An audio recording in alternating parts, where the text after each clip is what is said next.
we almost died. Like, it was almost game over. Yeah, and so, you doing everything's, I mean, especially as you're growing at that rate. I think rate of growth is something that's really important to talk about here. Yeah. As you're growing at that rate, you doing everything is not sustainable. So then teaching, coaching others to be able to do that work, not only the way you do it effectively, but also empowering them to say, hey, I'm not like operating in this vacuum. There might be better ways to actually achieve this. Yeah, 100%.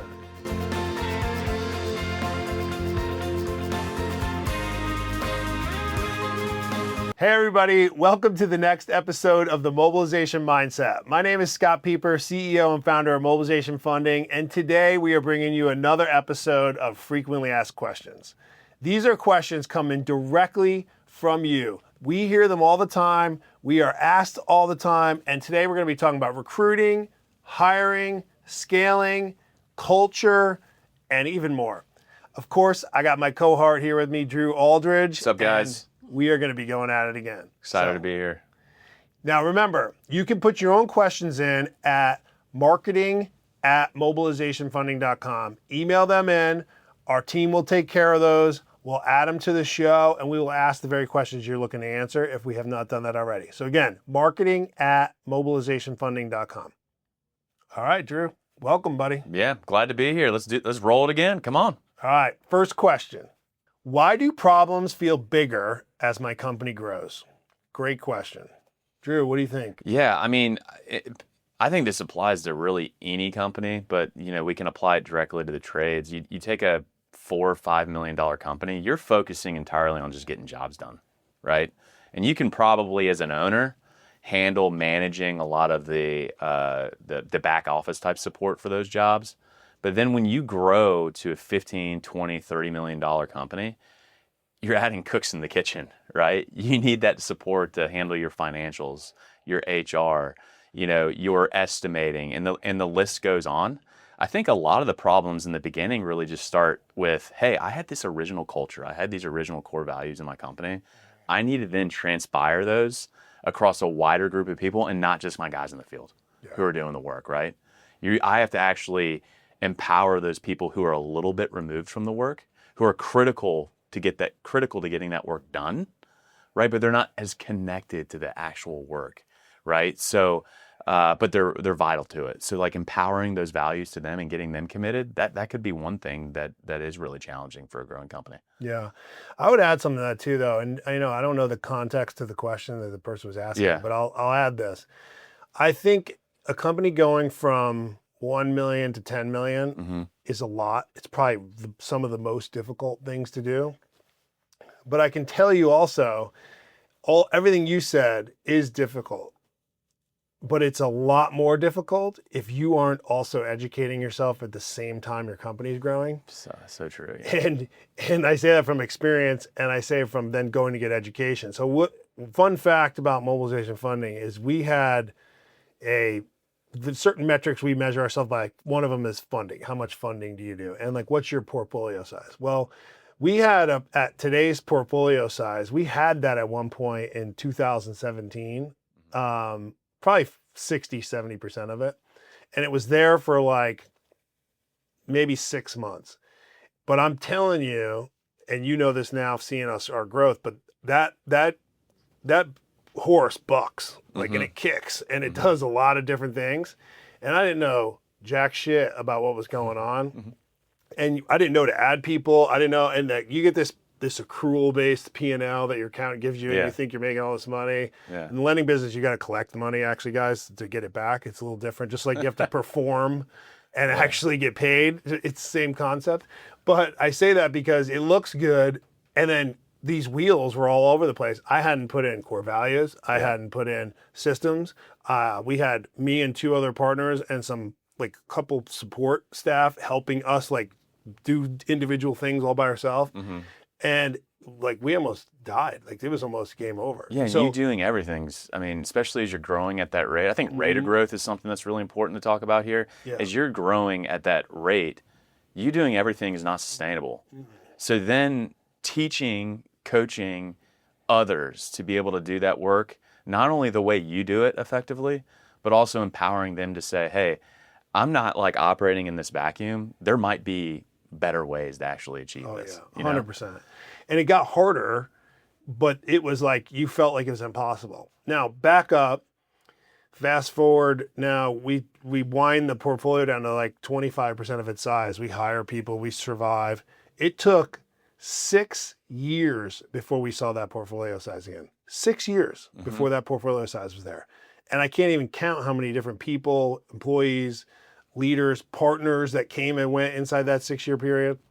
The reason I say that though is when we grew back to that point and then doubled that point and then doubled that point again, it was hard, but it wasn't chaotic and it wasn't uncontrollable. And I didn't have the same like anxiety of, I don't know what the hell I'm doing. It was hard in that I know what I got to do, which is hard in itself.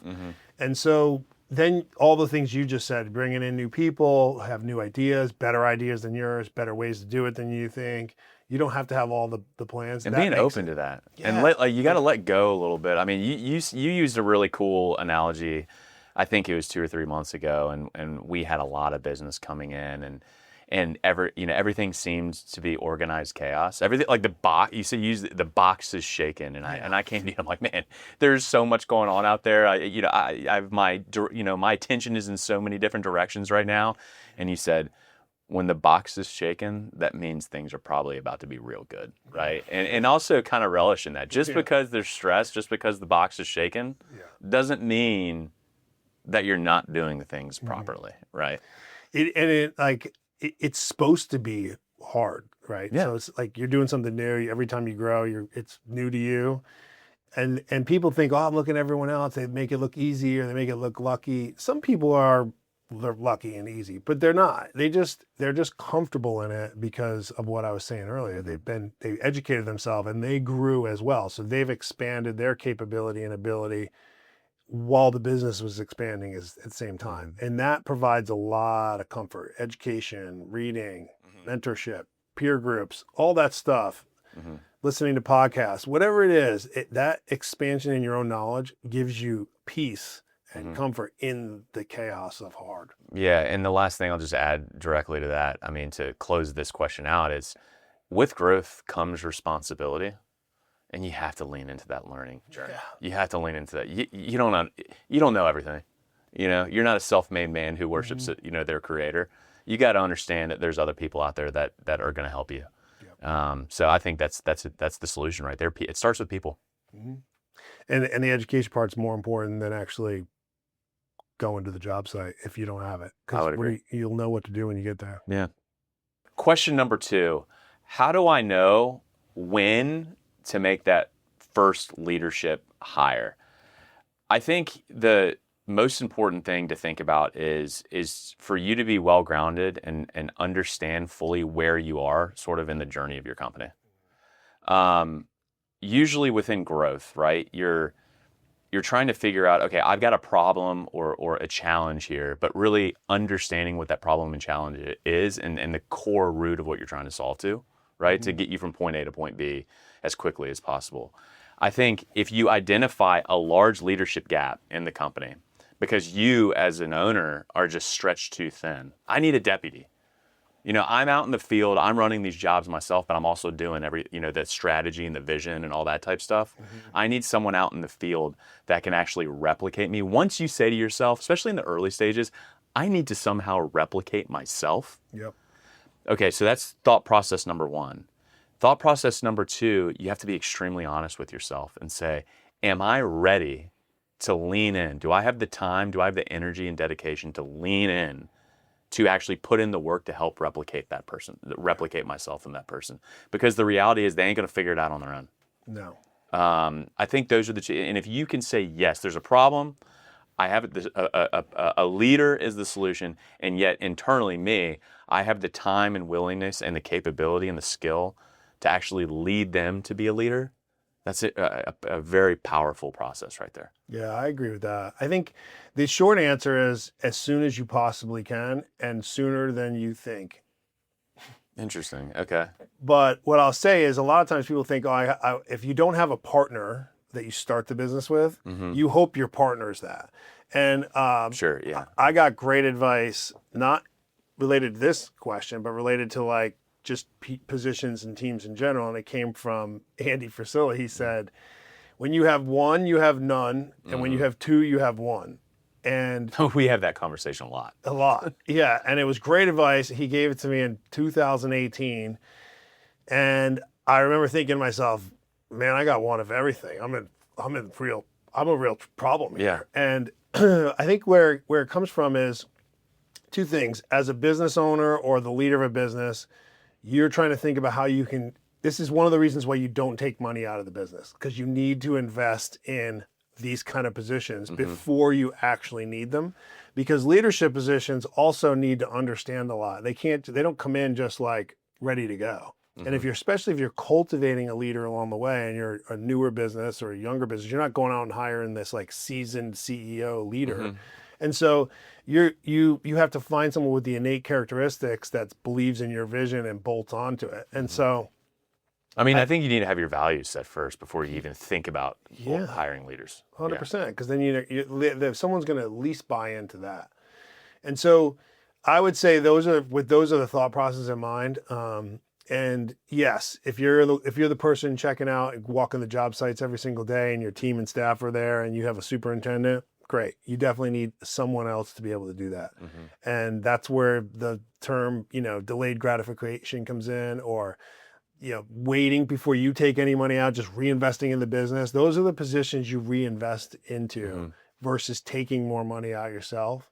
And those positions then scale and grow it to a level where then by the time you're taking money out of the business, it's not a question of whether you could or should, it's there. It also depends really on what your goals are, right? I mean, if you want to eventually get to a scenario where you're not even really working in the business anymore and the business is running on its own, it's just a cash flow income stream for you, that's a very different scenario than if you really want to be embedded in the business in perpetuity.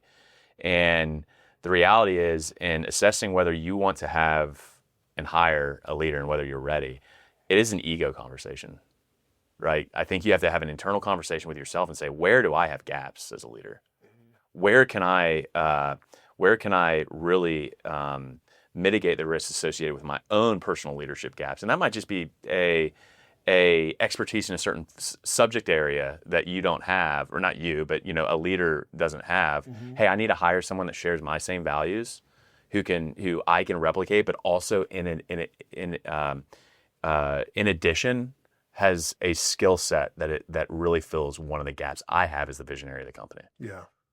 What's funny is I'm sitting here thinking about this as you're listening to you, the thought came in my mind. If you talk to a typical business owner and someone were to ask you, what do you do? And you go into explaining what the business does. So let's use a trade contractor. You're running a $3 to $10 million business and you're the owner or you're a leader of the business. And someone says, what do you do? You're like, oh, we're a stucco contractor. We do concrete, we do masonry, we do electrical, whatever. And then, of course, you keep going, and that's the answer to your question. You probably need a leader. You need someone, because what you're really doing is you're a business owner at that point. You're running a business. It doesn't matter what the business does. You're managing people, you're building processes, you're managing systems, you're creating culture, you're handling employee personnel problems.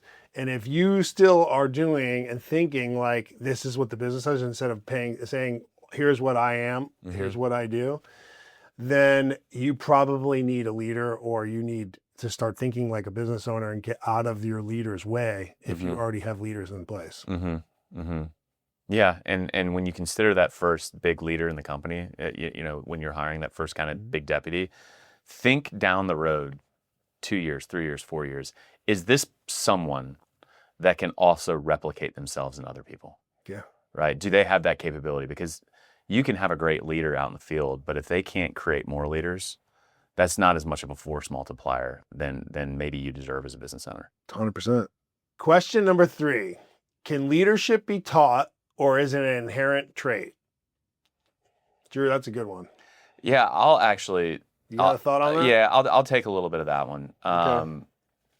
I think there are inherent traits in individuals that bend them more to leader, maybe to be a little more leadership position. But I absolutely think leadership can be taught because nobody's born the perfect leader. I don't think there is even a perfect, I mean, other than Jesus Christ as being the perfect leader to me, I don't think there's anybody out there alive right now that is just born a perfect leader. But what I would say is I started my leadership journey, and I was lucky to have a father who's in the military and who led a company, and it instilled a lot of values in me, like a lot of leadership values, and I'm so thankful for that.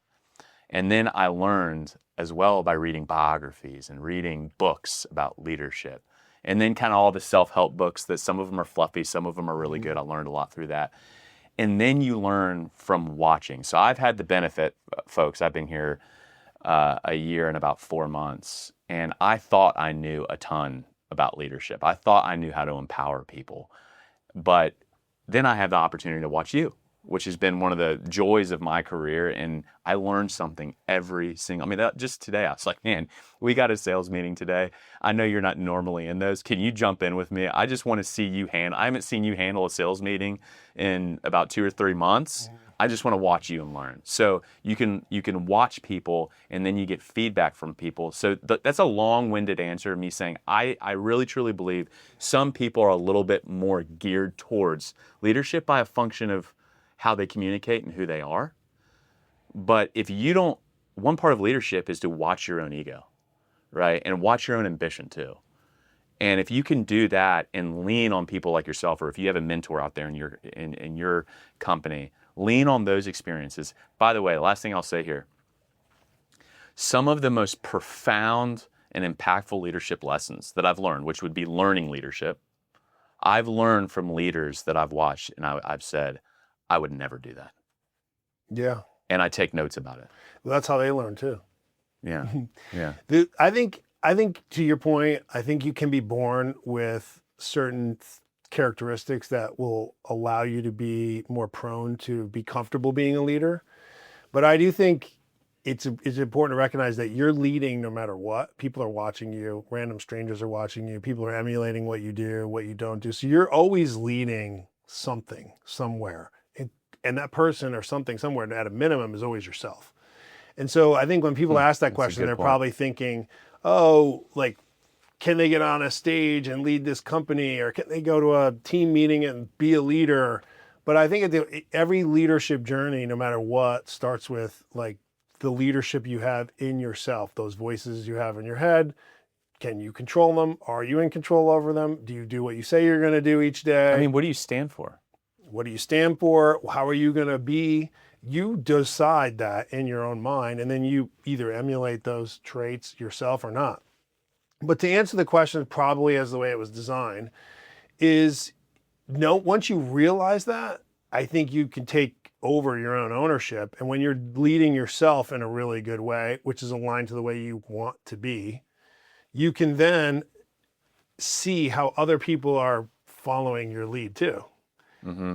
And even if you don't work at a company and you're not a leader in the company of some kind by position doesn't really matter, because the second you're going to have kids, you're going to have somebody, you're going to be leading those kids. You're going to be leading your spouse. You're going to be leading your family in some way. I mean, someone's always watching you. Even if you just go to the grocery store, a random stranger that's observing you is going to be led one way or another, you know? And so I think once you realize that, you start to realize like, oh, I'm not born a leader. And if you are a real leader and you were to say that to one, they might be moderately insulted because they clearly did a lot of work to be in the position they're in to lead. They didn't just like get born into it. That would be like pretty foolish thinking that they just became this polished leader all of a sudden. They've made a pile of mistakes. They've worked on themselves. They poured into that. And they might have had great mentors and guidance.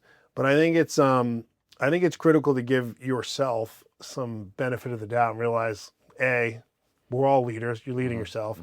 B, you can do anything you really want to do. It might be harder for you than others, but there's things that are easier for you too.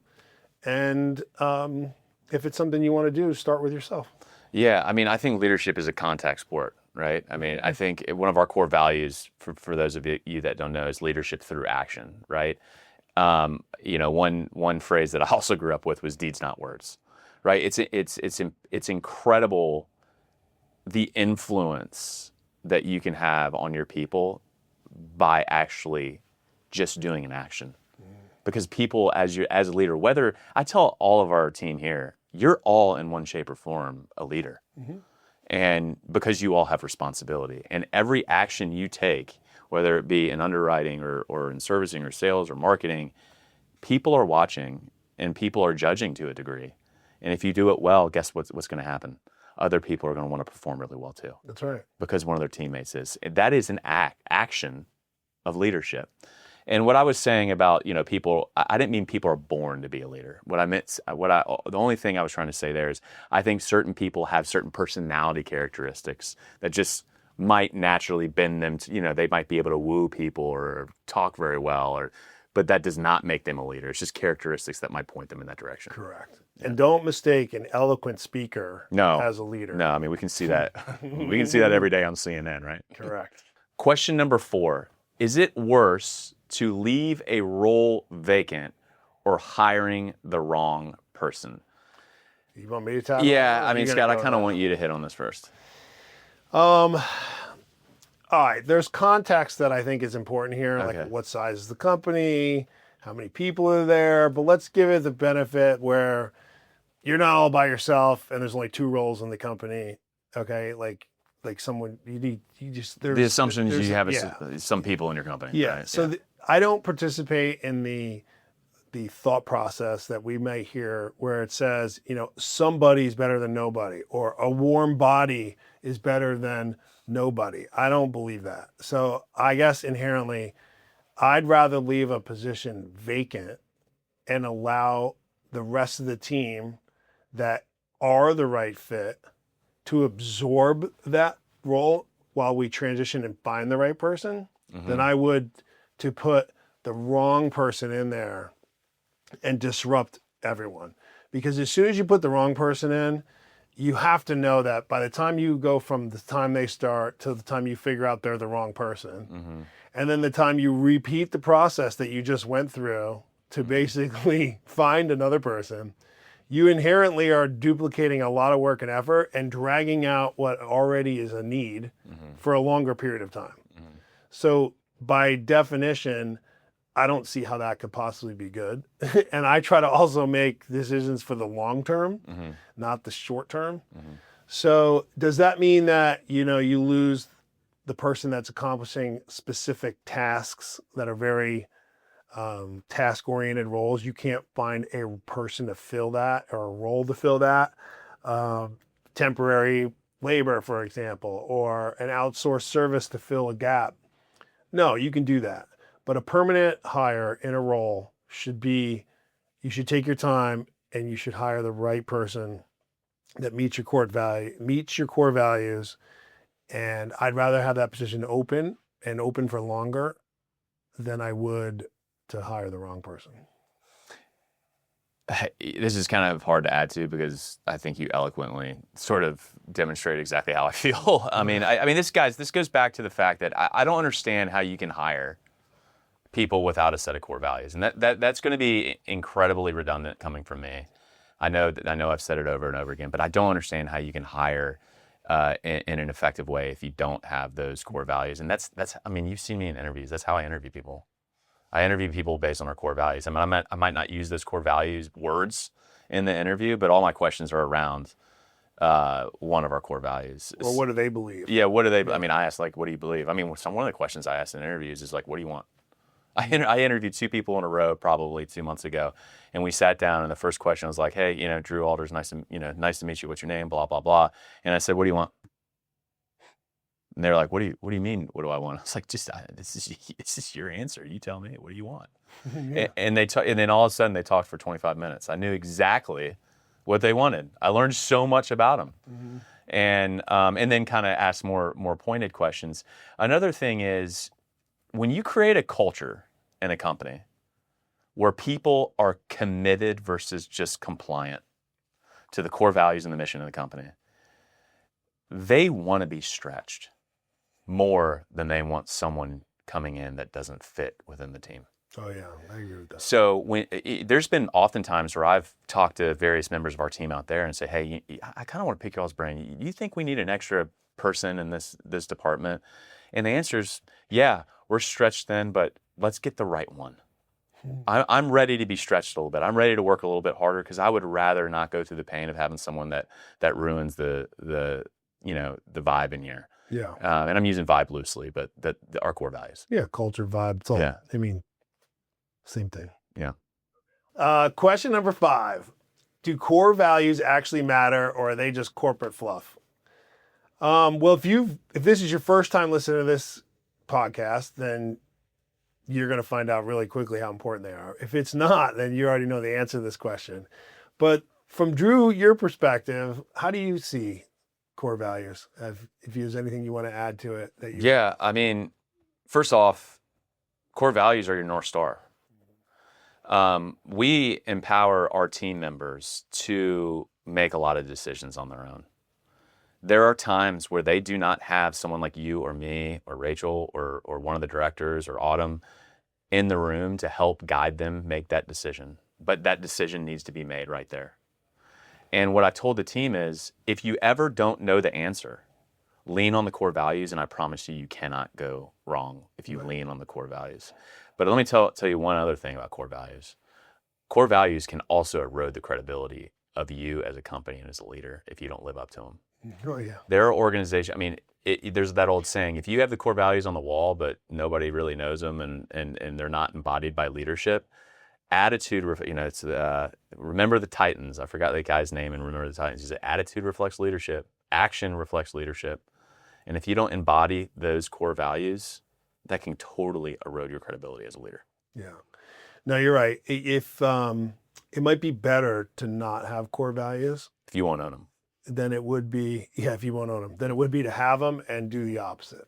Yeah. Agreed. I mean, Yeah. Core values require, I keep on going back to responsibility. Core values require responsibility. It's their responsibility to live by those core values. And we talked about action earlier on in this podcast. Your deeds have to match up with those core values. Not just your words, but your deeds. You got to churn those words on a wall into actual belief through action. That's right. And look, does that mean you're not going to make a mistake? No. Does it mean you have to be that way all the time?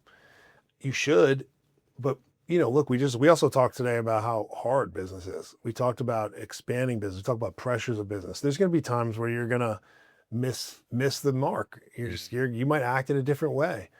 That doesn't mean you're going to lie, cheat, steal, but you might not behave the way you normally do. But that gives you an opportunity to identify that, speak of that. Hey, here's how I missed the mark. And that also should add to your core values. So you can, you're not supposed to be perfect, but you should identify when you're not, own it, and do your best the next time. I mean, we're all imperfect people. I mean, how many times have we had one of our colleagues mess up and maybe didn't embody one of our core values? But that was actually an opportunity for them to embody a core value because they owned up to it, which is being humble, which is one of our core values. That's right. Right? I mean, owning up to your shortcomings, owning up to your actions is critical part of leadership credibility, but also just workplace credibility. That's right. It's hard. Question number 6. What is the difference between a company that is just surviving and a company that is thriving? Scott, I'm going to kind of let you lean in on this one. Yeah. I think a company that's just surviving is one that, again, let's use the construction context. You're maintaining, you're doing work, you're doing the same customers, you're taking care of it. You have a couple good customers, you're adding some new ones, but you're not quite expanding and growing at the pace you want to be. Or maybe you're adding a lot of growth on the top line, but your business is getting harder and harder and you're not making as much money or you're not making any money, or you don't even know if you're making money. You're finding that it's difficult to run the business at the levels that you're at. So you're just kind of making it work. You're doing a lot of the same things you were doing 2-3 years ago when you were a quarter of the size, half the size as you are when you're twice the size. Those are signs that you're literally just surviving. You're just kind of there, in my opinion. A thriving company is, as you're growing, your role's expanding and changing with it. The things you do on a daily basis, the things you do on a weekly basis, the types of information you're analyzing, the types of conversations you're having, the types of meetings you're running. And again, I'm speaking to the leadership or the ownership or the partners of this, and this should go for all roles too, but particularly the owners and leaders. If you find that as your company is growing, your roles and things you're doing are also growing and different, then you're probably thriving. And the reason I say that is you are now growing on top of systems and processes and additional leaders and people that you've either brought on or cultivated. You're executing work, you're performing work, that work is consistent, you're able to do it better and better and better because you have different information, you have different equipment, you have different people and systems, all that stuff changes. And so I would probably say that that's a really good indicator outside of just looking at systems or looking at processes or looking at your financials. Those are feelings that you're having and you experiencing that, you're probably more of a thriving business than you are just surviving. And of course, the antithesis of that is you're just surviving instead of thriving. Yeah. Yeah, to put all that in context in the form of, I'm going to take a little bit different of it, Lean, in the form of emotion. Like if you're running, if all the decisions that you're making in your company are driven by a pure emotional feeling, then you're probably just surviving. Yeah. However, to build on what you said, you've created all these systems to support that growing business. You've done everything you can do to reinvest back in that business to support what your goal, by the way, have a goal, have a mission, have a sort of a vision of where you want to be 3, 5, 10 years from now. And then you have all those systems in place. Then you're making decisions based on discipline. And the only way you can have an environment where you're making decisions based on discipline is by putting in that work and building those repeatable systems. Like, I mean, business is just a series of inputs, right? And if you can adequately put those inputs in a process that can run on its own, and then you're at a point where you're literally making growth decisions. Yeah. You're making strategic decisions, partnership decisions, new vendor decisions that can better that infrastructure that you've already created. You're making disciplined decisions based on what you have and what you know you can execute. That's right. Versus emotional decisions when you're kind of taking your business day by day. Yeah. I mean, and the inputs you mentioned day after day after day create repeatable outputs that come to you output day after day after day after day. And that is the function of not just surviving. Yeah, and you taught me this. This is actually cool. One day you asked me, you said, Drew, what do you think momentum is? And I've had this, and I cannot take credit for the definition of this, but I said, I think momentum is just like a big win, man. You're just getting wins after wins after wins. You're like, dude, that's not momentum. That's just wins, right? Momentum is creating that system and doing every small thing right over and over and over again. And once you mess one of those up, you lose a little bit of momentum. And momentum is really, really hard to get back. But if you can almost if your company can almost do all of those small little inputs that when put together, all of them are extremely important. Yeah. And almost do it, the company can do it in its sleep almost. That's when you're decisioning based on discipline. Yeah. And that's when you're thriving. Those boring, monotonous things you just do over and over again. Those are the things that you don't ever really want to talk about, but those are the things that create the big win. Yeah. That consistent momentum over and over and over again is what creates those things that you do want to talk about. I think so many business owners out there who are filthy rich will tell you, may not tell you, but won't admit, it's like the most boring things that I did as a business owner are the ones that are the things that made me rich. Well, I think one of the things about being successful is getting used to that fact that just doing the same boring thing over and over again that you think is boring is the real success. Being disciplined to do that versus getting distracted and doing something new, doing something different, going over here, touching this shiny toy, touching that shiny toy. You pick your line and you consistently just stay within it and be disciplined. That's what leads to success. I think that's spot on. All right, Drew. I think that's a wrap on our latest frequently asked questions. Remember, everyone, marketing@mobilizationfunding.com. You can put your own questions in there. We are happy to answer them. Give us some new ones. Try it out. Put them in. Our team's grabbing them. We're going to talk about those on the next episode as well. Until next time, we'll see you soon. Have a great week, and may God bless you.